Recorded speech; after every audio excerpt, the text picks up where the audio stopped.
All right, welcome. This is episode 4 of the Hail from the West Coast podcast. First ever guest, Rio Robinson. Welcome, bro. Welcome. What's going on, man? This is awesome, man. You got your content going. I'm glad I could be the first guest. Oh, absolutely. I'm glad to have you, man. Honestly, you inspired me to do it. I've done a few episodes, just the audio version. So I thought, let's go ahead and try the video version, see what we can do. Getting pretty excited for some football coming up Thursday. We got the Cowgirls versus the Bucks, and then we're on to week 1, baby. It's time to get started. What do you think about the upcoming season? What are your predictions? Oh man, this is the most I've genuinely felt optimistic about this team since fans of like our age demographic, like that we didn't get to see the glory days of the team. It feels good. It feels like things are all going in the right direction. I know we've probably had years where we're like, oh, we're gonna be good this year, but we know in our heart it wasn't meant to be. But there's not really many holes on this team. I feel so optimistic, and I'm so ready to see what we're doing this Sunday to start the year. No, I agree. I agree. It's the most optimism we've had in quite some time. It's been so long since we've had a defense that can actually carry this team. I I mean, know. we don't remember the last time we've had an electrifying offense. Maybe 2015 we had a pretty good offense with Oh Cousins, yeah. but our defense is got to lead the way for us now. But if we can have an offense just step up to the plate a little bit, give that defense some rest, we have the ability to take it all the way. I'm excited. I think Chase Young and Montez Sweat are going to have huge years. I really do. I I love think Chase Young. Montez, especially, a lot of people are going to be focused on Chase, seeing what he can do in year 1. And I think that's going to open up the door for Montez. A lot of the predictions I've been seeing Chase, 14, 15 sacks and Montez 10 or 11. I honestly think it's going to be closer. I think it's I, going to be I, like 13, 14 each. I think my prediction for Chase this year was 17. Like I'm going all in. Like I got Chase in the DPOY conversation in his second year. I see that second year JJ Watt Khalil Mack type jump from him. But yeah, I mean Montez is good. He's really good and he's athletic as hell.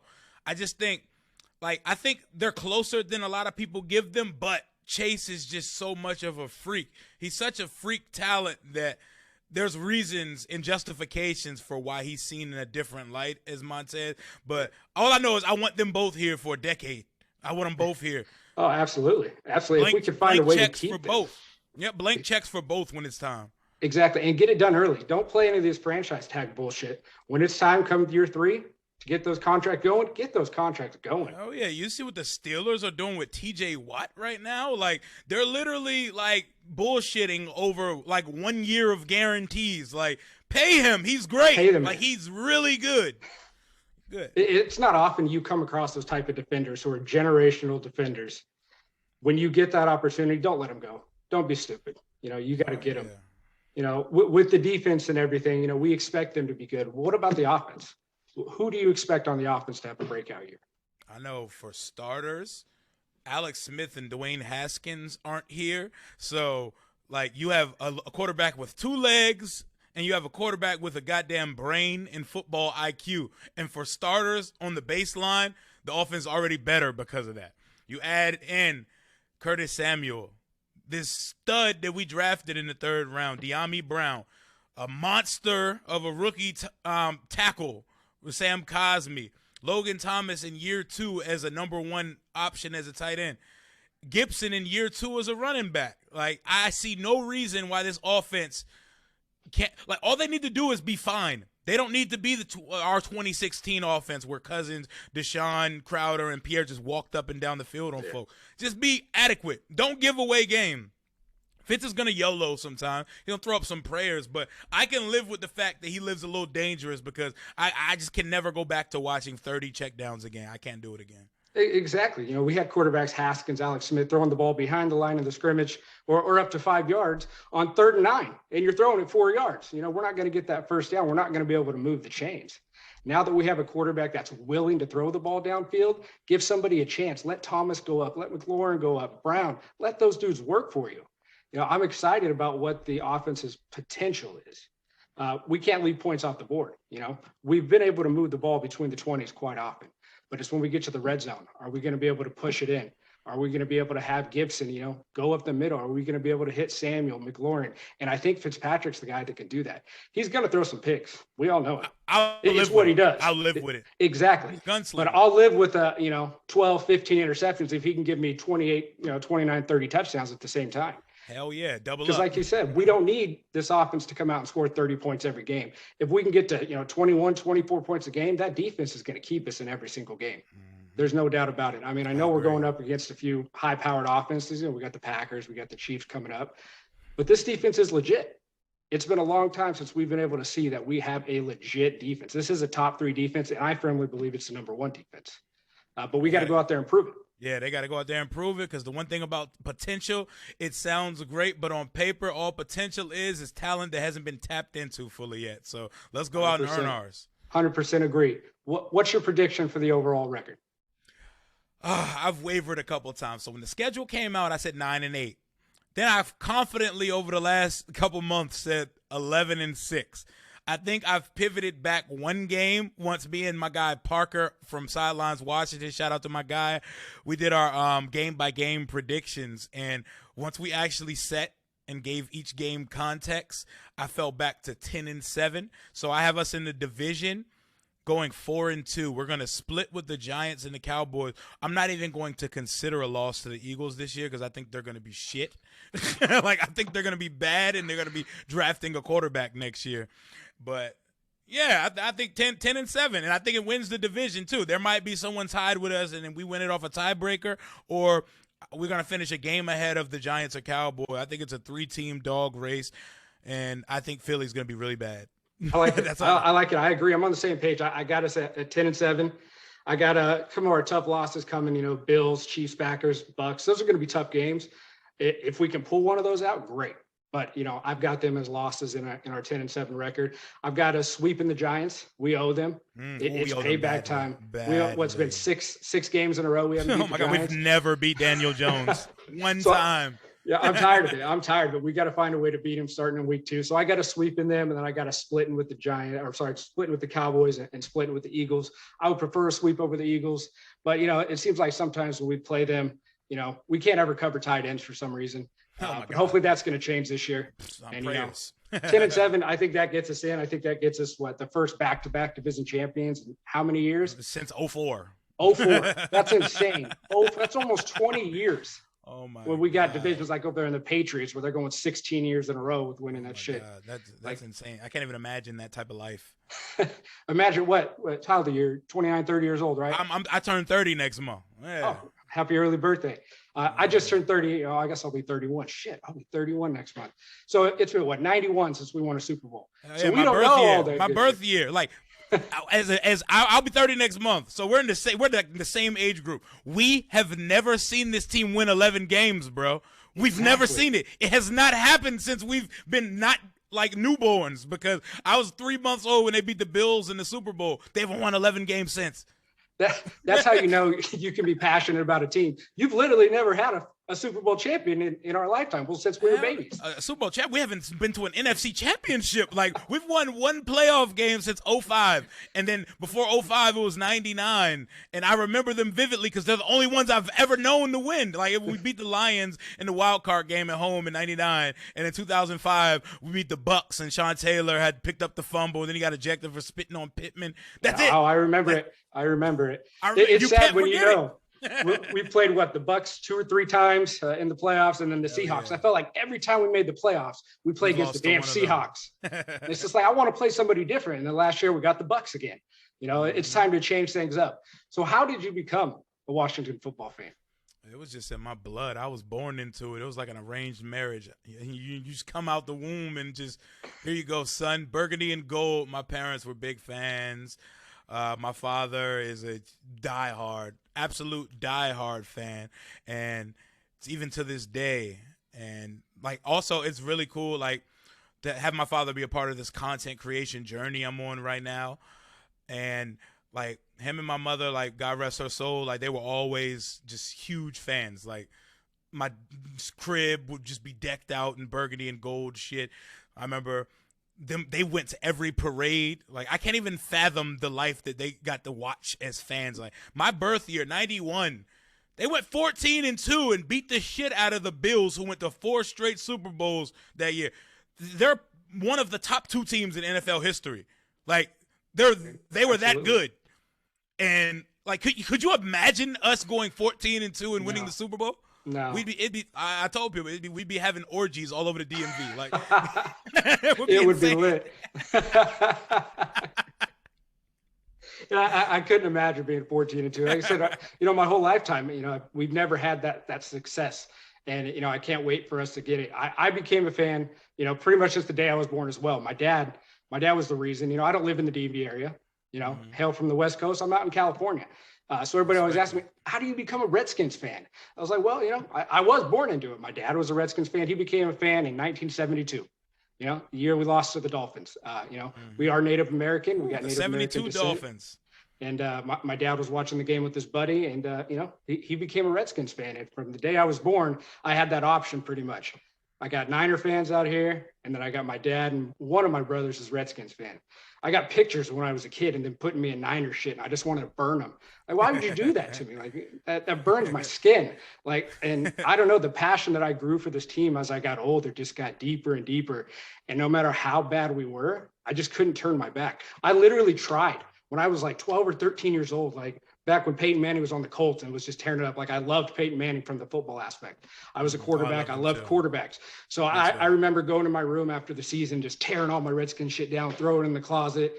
I went on to Madden and changed the background. I was like, I can't do this shit anymore. I'm done. Didn't last 24 hours, bro. I just couldn't help it. I put it all back up. It's just like, that's when I knew. It was like, I'm a lifelong fan. No matter what I do. And now that I got my son, he's 6 months old, I'm starting to get in, I'm getting excited that when he's older to get him into these traditions. My daughters, they watch it and everything. They're not as excited about it, but when the Redskins are on TV, they know, and they get excited about it. So you said Native American descent. Okay. So what do y'all feel about the name? Dude, I have never had a problem with it. And I swear to God, like, you go back on my Facebook years back, I said, we're never going to change the name. Like, it's not racist. I'm sorry if you feel it is, but it's not. That logo, though it wasn't the greatest logo, it honored Native Americans, so you can go back and throw whatever you want to do. It wasn't a racist name, but we changed it. So it's time to fucking move on.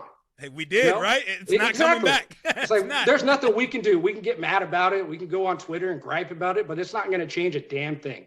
It's not changing the history. It's not changing the 3 Super Bowls that we have in the past. None of that's changing. The only thing we're getting is we're going to have a new name, a new logo. That's it. And I'm ready to move forward. That shit is wild how people just like want to, oh my God, these young fans, they don't even care about the colors or the logo or the history. Like, listen. You should never question the fanship of someone who rides for a team that they've never seen succeed. I've never seen this team have any relative success, and I ride for them like they are my blood relative. Like, don't question my fanship because I'm not crying myself to sleep over a fucking mascot every night. Like, it's not coming back. It's just accept the change, or there are 31 other fan bases you can gladly step to. Like, I promise you. This team is still going to play football on Sundays. So exactly. And everybody will be mad. You and I both know what our favorite names is. We want the Wolves. I think it would be fucking badass. Exactly. I could just hear it now. The stadium just howling. Fucking 3rd and 7. We're up by 2. Defense coming in. Chase Young coming in from a sack and just coming up and fucking howling, dude. Oh, my goodness. It would be sick. But whatever name is chosen, we're going to rock it. I'll roll with it, whatever it is. I don't want it to be football team, and I don't think it's going to be. But if something happens in the name of football team. There's no fucking way. There's no way. If it happens, whatever, I'll roll with it. But please, let's get something sick. If it is football team, they've had a whole 18 months to work on the marketing and merchandising of it, because that shit can use some workshopping, because a lot of this shit looks, especially for women and kids, the selection is minuscule and inferior as hell. The merchandise is horrible on the NFL website. I mean, it's fucking horrible. I haven't bought a whole lot. I'm kind of waiting until we get that name. That's what kind of sucked. Is like, my son was born 6 months ago, right? So we found out, my wife was pregnant with him right after we changed her name. I'm like, are you kidding me? Like, I've been waiting all this time to buy all this shit for my son, and then we go and change the name. And then I thought, like, Snyder, if you'd have just kept that trademark for the Warriors, then we could have just took over the Warriors and we wouldn't have to deal with any of the shit. But if they're going to take us on a journey, 18-month, 2-year journey, it's gotta you better be a name. give us a fucking name. And if it's not the fan favorite, listen, for those who don't think Wolves / Red Wolves, some type of variation of the Wolf is a fan favorite, stop it. Stop lying to yourself, because we are a whole year plus later, and that shit has not lost one bit of steam since the beginning. I don't think Red is going to be in the new moniker, but I still think if you're not going to pick the fan favorite, you need to let them down, just like you did with the name Warriors. And there needs to be the next making the brand needs to be a fucking ode and pour one out for the Wolves and for the Howling and shit, because they let people down easily, because the closer you get to the end of the year, if there's no we're not going to be the Wolves, then people are going to expect it when we get there. But I'm just excited. I'm enjoying the process, and to have like my fingerprints on the process as a fan and to be able to give input. This shit is beautiful, man. This shit is a dream come true. It's been like a bucket list off season for me, man. And that's awesome. And you're a fan ambassador, and that's awesome. What kind of experience are you getting with that? What comes with being a fan ambassador? One, it's like really cool, the camaraderie of it. It's about 35 of us. It's 7 categories: community, Sunday Fun Day, entertainment, fashion, all that type of stuff. We're giving our input. We're taking as much input from fans on social media, in real life, people you just run into in the store. What do you think about this? What would you like to improve in the stadium? What would you like to add for kids in the stadium? What type of music should they play? What should the band do? What should the merchandise look like? I'm really interested in what the fashion team is doing, because I know they're gonna get the name before everyone else. Oh yeah, they're gonna know.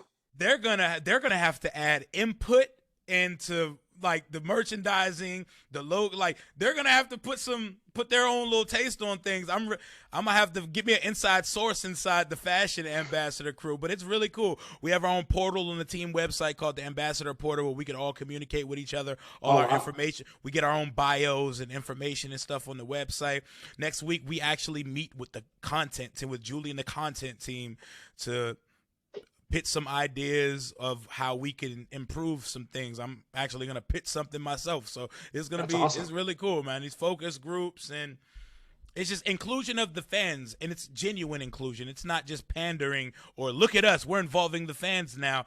It's people who actually know what the fuck they're doing. Joey Kobe Begovic, 14 years at Carnival Cruise Line. He's coming here to reshape, remold, and just tear down all of the bad habits of the old regimes. Him and Jason Wright, they're just sharp, thorough individuals, and I couldn't be more excited for the guys making decisions here. They're killing it. Joey's such a good dude. I interviewed for the ambassadorship, made it to the semifinals. Unfortunately, I wasn't selected, but I didn't get salty. My God, the amount of people that I seen on Twitter that were so salty over it. Just get over it. Okay, you didn't get selected.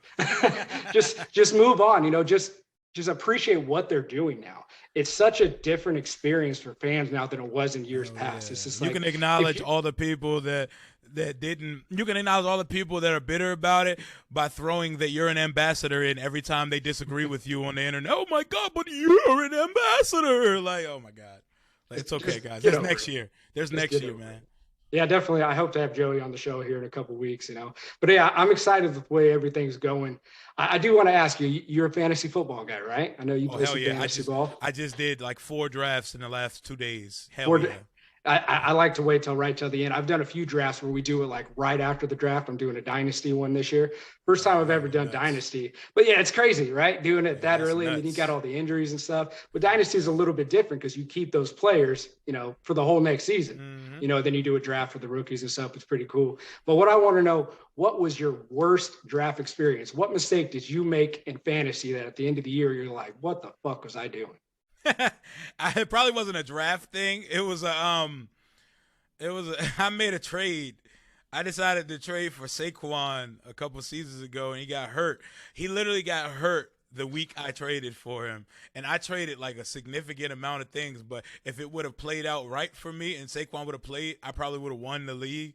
But I started like free falling, and it was funny because I was like undefeated at the time. And I was like, ooh, once I make this Saquon move, I'm good to go. I literally like started free falling and lost like 6 weeks straight. And that shit was terrible. That and 2019, I drafted Mahomes in like the second round, but I actually won the league, so nobody can tell me shit about that. Oh, fuck no. People do get shit about drafting quarterbacks early, but when you get a quarterback like Mahomes and the numbers he puts up, like it's kind of hard to pass on when he's sitting there. Especially like they do so much numbers and like how you work the waiver wire will win or lose you a league, because I didn't have the team to win the year I drafted Mahomes in the second round, but I picked up Kenyon Drake after someone dropped him off waivers. He went to Arizona and went crazy. And I traded for Aaron Jones at the end of the year, and they went berserk in like a 3-week span, and it just so happened to be the postseason weeks, man. Fantasy is the luck of the draw, man. I love it, though. I love it, too. It gives you another reason to watch the games on Sundays. I mean, after we're done playing, it's 1 o'clock my time. Like, I enjoy watching the rest of the games for a reason. That must be I got nice. money on the. It is. It's nice to wake up 9 o'clock in the morning, make some biscuits and gravy, and then watch the game. I was looking back on my fantasy. The first year I ever played, I think I was 16, 17 years old, and I didn't know anything about it. And my buddy invited me in, and I ended up with the 10th pick. And they didn't really give me any advice, And, at the time they said, quarterbacks are the way to go. All right. So I had the 10th pick. This was at the time Roethlisberger was tearing it up. So I took Big Ben, right? And then it was a snake draft. So on the way back, I'm thinking, well, quarterbacks are the way to go. Let's take Donovan McNabb here. And I took back-to-back fucking quarterbacks in the first and second round. In the first ever. And I'm pretty sure I finished in last place. And everybody was just laughing. I'm pretty sure you did too. Well, what's so funny? They're like, you took 2 quarterbacks. I was like, yeah. They're like, you can only play 1. I was like, what? Yeah, that's crazy. Just completely fucked me up. And then a few years later, you remember when we had Terrell Pryor? And Terrell Pryor was supposed to be the next best thing for us, right? Please don't tell me you took him in the first couple rounds. I didn't draft him, but I traded for him. So I traded Todd Gurley after his shitty year. After his shitty year, I traded Todd Gurley, and I got Terrell Pryor in the first overall pick, right? Gurley fucking blew it up that next season. He went crazy. That was the year they went to the Super Bowl.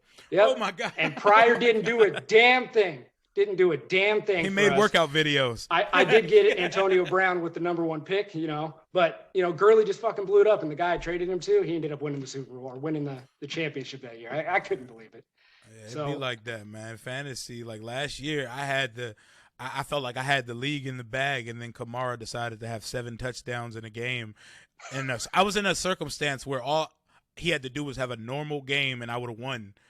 And he went crazy. Imagine being that guy who benched Kamara during that game. Imagine being that guy, looking at your score, seeing Kamara drop 75 fucking points. Yeah. So you already finished all your drafts? I got one more. I got one more tomorrow night. So, hey, man. Hey, PPR? Yeah. Oh, yeah. Always PPR. Yeah, always. Please, dude, pick your running backs early. Oh, yes. Dude, if it's not a keeper league, like in my league that I do myself, it's a keeper league, right? So it's already trouble when you're looking at running backs, because most of the first round they're being kept. But like I did one the other day, 12 straight running backs went first round and on the back, all running backs. And it should be that way because there are no running backs after 3 rounds, bro. Nope. It's all fool's gold, and you need to just prey on a young guy busting out of nowhere. Or if somebody gets hurt and you get lucky and you're able to pick somebody up, I always try to handcuff my running backs. Yep. Just in case, you got to play that handcuffs. Hell yeah. So with that, on Sunday we got week 1. I know we don't have a lot of time here, but what's your bold prediction for Sunday? And tell me what you think the final score will be. I'll give you the score first. 21-17. We're gonna win the game. Bold prediction. Let me see. Bold. Let's see. Okay, I got one.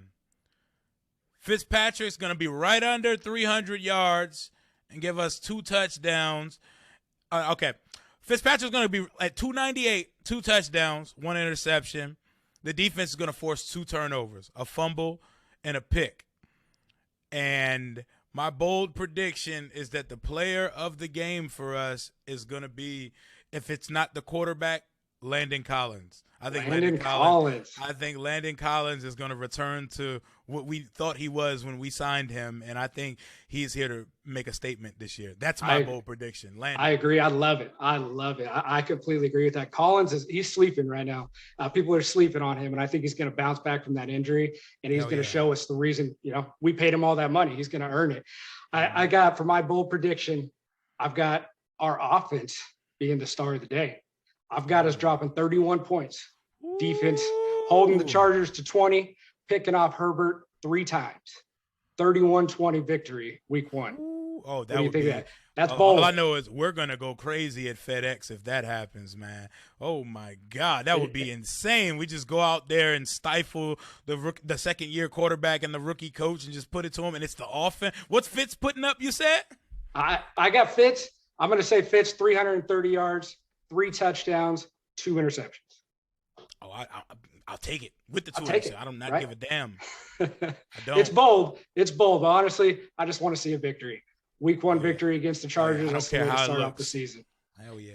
Rio, I really appreciate you coming on, taking the time with me today. It's been Anytime. fun. It's been fun as shit. I'm excited to continue to do this. Like I said, you kind of gave me some advice early on, and I appreciate that. And I hope to get to, continue this to grow. It's different. It's different not being able to be in the DC area around all you guys and getting to meet everybody, doing it over here on the West Coast. But I want to kind of normalize it. We're all fans here, even though we can't all be in the stadium on Sunday. Doesn't mean I'm missing a damn thing, So I definitely appreciate you. Go ahead and, plug all your information, Twitter, make sure everybody follows your vlog. Oh yeah. First of all, anytime I will come on here anytime. I'm definitely going to get you on my show as well. Any questions, man? I'm still learning how to do this in the process. I like to call myself like the industry plant of the Washington football podcast community. I just came out of nowhere, but I came out smoking. But rambling about Washington. Be sure to subscribe to my channel, Rambling with Rio Robinson on YouTube. For those of you like fans like yourself, I want to take y'all on a journey with me through my first year as an ambassador, as a season ticket holder, and just fanning in general while the team is reeling in a new identity. So you're going to see vlogs from FedEx, from games, from tailgates, from rallies. I'm going to be having content churning out all year. Be along for the ride, and let's go win some games this year, man. Let's stop telling people how to be a fan and just all unite like a pack. Let's do it. Absolutely, like a pack. Let's be howling all together. Yeah, I do appreciate it, Rio. If you're not already following me on Twitter, make sure to give me a follow. Our Bates Senior 21 _WFT. This is Boomer. Hail from the West Coast, aka Boomer. Have a good one. How to the football team, baby. Ow.